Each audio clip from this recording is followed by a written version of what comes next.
এই ইফতারের বিষয়টি নিয়ে নিপুণ মাহমুদ কলি প্যানেল ওনারা একটু অন্যভাবে কথা বলছেন। কয়েকদিন আগেও ওনারা যেদিন নমিনেশন ফর্ম জমা দিলেন সেদিন কথা হচ্ছিল, সেদিনও ওনারা যেটা বললেন যে এই ইফতারটি আসলে নির্বাচনের জন্যই করা হচ্ছে। আবার ইফতারের পরে আর্টিস্টদেরকে নাকি আলাদা কনভেন্স দেওয়া হয়, আর যে ডিপজল মিশা প্যানেল টাকার ছড়াছড়ি করছে। এই কথাগুলোর ব্যাপারে কোনো বক্তব্য দেবেন কিনা?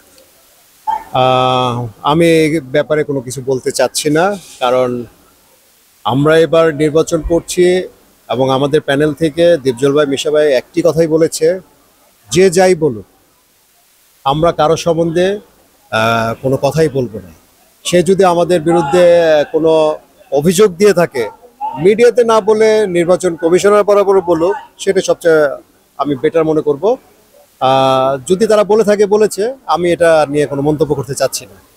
এই প্রসঙ্গটা নিয়ে ভাই আরেকটু বলি, আপনি সোশ্যাল মিডিয়ায় দেখেছেন কিনা ড্যানিস সিডাক ভাই একটা কথা বলেছে, এবং সেই প্রশ্নটি আমি ওখানে করেছিলাম ওই দিন। এবং আমি কিন্তু পজিটিভ সেন্সে করেছিলাম, যে আমি বলেছিলাম যে মিশা সওদাগর ভাইয়া যেদিন নমিনেশন ফর্ম জমা দেওয়ার দিন, ওই দিন আমি বলেছিলাম যে ভাইয়া ফর্ম জমা দেওয়ার আগে মিশা সওদাগর ভাইয়া বলেছেন যে যদি আমরা জয়ী নাও হই, নিপুণ মাহমুদ কলি যদি আমাকে ডাকে, আমি এনি টাইম কাজে চলে আসবো আপনাদের জন্য, সবার জন্য, কারণ আমরা সবাই এক। আমি পজিটিভ মেসেজটা ওনাদেরকে দিয়েছিলাম এবং বলেছিলাম যে আপনাদের দিক থেকে এমন মেসেজ থাকবে কিনা। সেটার উত্তরে ড্যানিস সিডাক ভাইয়া যেটা বলেছেন যে মিশা সওদাগর ভাইয়ের কথা, যে উনি অনেক মিথ্যা বলেন বা কসম করেও মিথ্যা বলেন। আমি চাই এটা নিয়ে অবশ্যই আপনি একটু বলুন, কারণ আমি পজিটিভ ভাবে কিন্তু প্রশ্নটা করেছিলাম। আহ, আমি যতটুকু দেখেছি এবং মিশা ভাইয়ের সাথে যতটুকু কাজ করেছি, আজকে একদিনের না, তো দীর্ঘদিনের একটা সময়।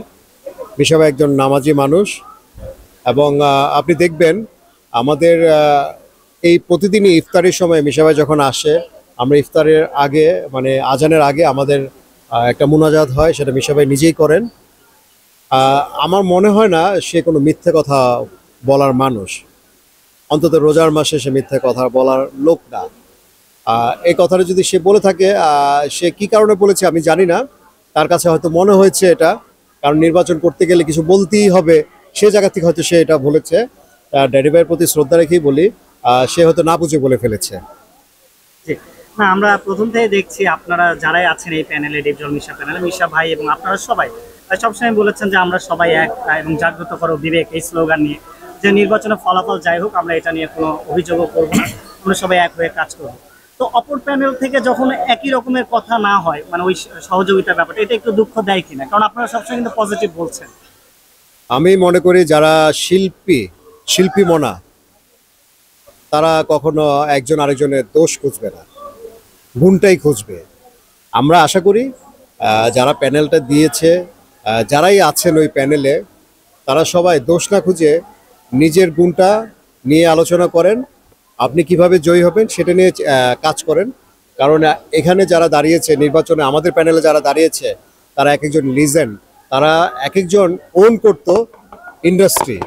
এবং আপনি দেখবেন যারা আমাদের প্যানেলে আছে, তাদেরকে মানে বলা হতো সুপারস্টারও বড়, যেটাকে বলা চলে। প্রতিজনই এক একটা সময় তারা এক একটা ক্রেজ ছিল, রাজত্ব করে। রাজত্ব করেছে এবং করছে। যেরকম দীপজল মিশা ভাই, এখনো তারা শুটিং চালিয়ে যাচ্ছে, একযোগে করছে। আমাদের এখানে সবাই আছে, প্রযোজক আছে, প্রযোজকের সংখ্যাও বেশি আমাদের এখানে।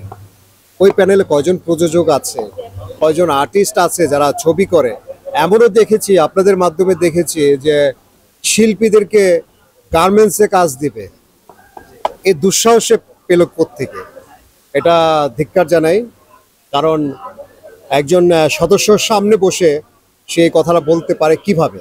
সে মাত্র সদস্য পদ পেল, তারপরেই সে নির্বাচনে দাঁড়িয়ে গেল, আবার সে বলে শিল্পীদেরকে গার্মেন্টসে চাকরি দিবে। শিল্পীরা কি গার্মেন্টসে চাকরি করার লোক? শিল্পী হলো শিল্পী, সে কাজ করবে, কাজ করে খাবে, অভিনয় করে খাবে, এটা তার খোরাক। গার্মেন্টসে কাজ করার জন্য আসে না। আমি গার্মেন্টসকে ছোট করে বলছি না, এই কথাটা সে বলার সাহস পায় কিভাবে তার একজন শিল্পীর সামনে? এটা খুব ধিক্কার জানাই এই কথাটার ব্যাপারে।